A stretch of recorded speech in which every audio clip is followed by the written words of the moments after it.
Hey there, this is Leland McFarland with Small Business Trends, and we are looking at questions that small business owners are asking at Reddit and on Reddit and seeing if we can actually come up with any kind of solutions for them. Our first question comes from Look Crafty Kick. What do you all do on social media to keep followers and customers engaged? Hi, super curious. As a business, what do you do on social media to keep your followers and customers engaged?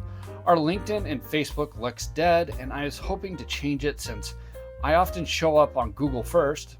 Well, no, it often shows up on Google first. And being dead reduces trust authority. Yes, social media is very important, especially to a small business. And so first and foremost, I would actually come up with an editorial calendar. This way you can schedule posts on a consistent basis. People know what's coming and when. And then really the kind of posts that you're going to be posting is going to be highly dependent on what type of business that you have. Say, for instance, a plumber is going to have different kind of social media coverage than some kind of retail store. If you're a retail store, I would heavily work with like unboxings, stock updates, some kinds of discounts to show, hey, follow us, keep a close eye out, and you might be able to save 10%. Same thing with restaurants, showing videos of maybe meals being prepared. Those are always good. Customer stories are kind of nice, maybe good stories, maybe bad stories. For service industries, maybe showing videos of the processes that you're taking in order to be able to do these services, such as a video of a plumbing job being done with the customers, with their permission as well. I've seen so many videos of lawn care services. They just set up a video and then they do a time-lapse video of a lawn being mowed. Perfect, great ideas. It shows engagement, it shows trust. This is my process. Doing stuff like that, really good ideas. All right, our next story comes from Misoti. Wix versus Squarespace, therapy services. I'm starting a career as a psychotherapist and would like to create a website. Both Wix and Squarespace have been suggested to me. I'd like to know which one might be better. I'm doing online therapy with adult clients. My clients need information about me and my approach to therapy, a calendar so clients can book online, many hairstylists have this, a way to handle payments, and a blog with articles on various topics about mental health and psychology, which I want to publish monthly. Which service would you recommend and why? I'm also open to hear any advice on this. Thank you very much. First and foremost, you're in medicine. Make sure that whatever you're using to handle payments, to handle booking, is HIPAA certified. You want to ensure that the data is secure and safe. That is first and foremost. Second, even with those services, get cyber insurance, cybersecurity insurance. You want to ensure that if there's a leak, that you are able to have insurance to be able to cover the costs of rectifying the leak, or if you were to be able to get sued because data got out, you're able to have insurance to be able to cover that as well. Very, very, very important. I'm not sure if Squarespace or Wix have that kind of level of security when it comes to making sure that sites are HIPAA compliant. Now, if you're wanting just a blog or just a for the about me, about my services, times, stuff like that, yeah, Wix, Squarespace. I like Zoho sites, good, easy drag and drop, and then it has a lot of integrations with a lot of other services. That's the kind of route I would kind of go, and then find a service that is special for HIPAA, for medical, that way it's taking care of that for when it comes to the booking and when it comes to the payments. That's just the direction I would go. Our next question comes from Main Software. Lost $60,000 due to unauthorized ACH withdrawal. Oh, that's a lot of money. So something to be aware of is that all small business owners have ACH protection on. I have a small business checking from Bank of America.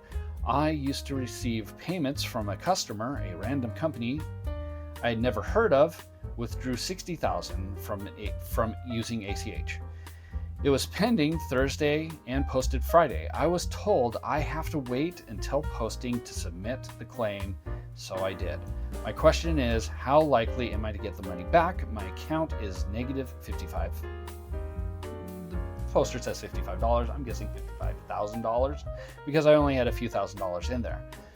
What is stopping me from just closing my account and say it's the bank's problem because I never authorized this and it's mostly the bank's money, so I'm deep in the red. I think I did everything correctly. I submitted the form literally within hours and of it going pending to post. So first of all, even though you're going to just close the account, the bank may still go after you on the money. Always document everything. So when the bank comes to you and they're saying, hey, put in the request after it posts, make sure that you're saving those emails, making sure that you're saving everything so that when a lawsuit does come along, you have a paper trail saying, I'm just following the bank's instructions. The bank said to wait until it posted in order for me to be able to file a claim. That's the best option that I have. Follow through with the bank, follow through with law enforcement, get the case number, probably through the FBI, since this is going to be an ACH, multiple states. It's probably going to be the FBI. But just stay on top of it. There may be some rough roads around the edge, but yeah, just really follow through. Always keep on them, push them, and hopefully you can get your money back. All right, the next one, competitive cup. Anyone else getting killed by taxes? I know. Before you say it, well, that means you're making a lot of money.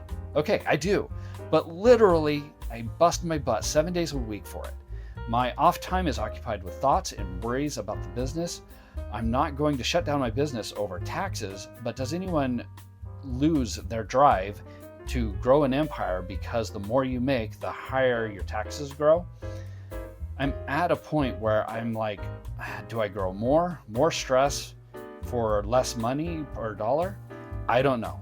Wanted to come here because I don't like talking about it with my friends about finances because I'm making significantly more than them and it'd be a little bit awkward. And yeah, I get it. Talking money with friends can always be a little bit awkward because not everyone is going to be on the same level. I would really talk with a CPA, an accountant, try to get the finances, the taxes underway. CPAs are really good at being able to squeeze the IRS for all they want or for all they got and get you the best amount of money back from your taxes and not have to pay more. I'd also look into potentially offloading some of your work onto another employee so that you're not having to bust your butt and you're using the money that you would pay towards taxes to pay for an employee instead. It's not going to be one for one, but it's a good start, and maybe you can actually use this as an opportunity to grow. You get a part-time employee and you focus on growing while they do the grunt work. You grow to the point where you can actually afford a full-time employee, then maybe 2 full-time employees, and you're growing without having to really bust your butt, and you allow your employees to be able to take some of that work off of your hands. Our next question is from Inside Design. My client says my store looks closed from the outside. I run a high-end furniture shop, and some of my clients say that the store looks closed from the outside. My store needs to look elegant, so I can't buy some cheap open neon sign. Do you suggest something that can help me? In the summertime, I have flowers, but I need something else. I'm open to suggestions. Thank you. Having a business that looks closed can be very detrimental to the business. I've gone up to businesses with no cars in front, the windows look dark, so I can't see light, I can't see people going through, and it looks closed.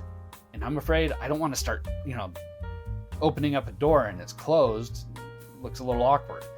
So there are many ways that you can actually make a business look open. First, I would look at making the windows a lot of light going through, make it so that people can see employees walking through or customers walking through.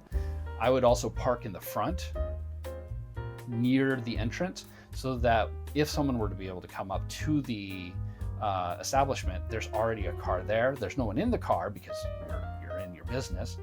And so people will automatically assume it's open because there's already someone there and they're not in their car, so they must be in the business. I would also look at elegant. If you have an elegant furniture store, have elegant signs. Have elegant open and close signs. You could have them behind the glass and you just flip them. They're wood, they're made with calligraphy, whatever the style is of your store, match it with the style of the open and close sign. And you could do that with hours as well, having a nice sign that indicates what the hours of operation are. You don't have to buy the cheapo thing from Walmart for $10. You can do something a little bit more upscale that says these are our hours of operation, and it looks nice, and people are going, oh, well, it should be open because the hours say that it's open.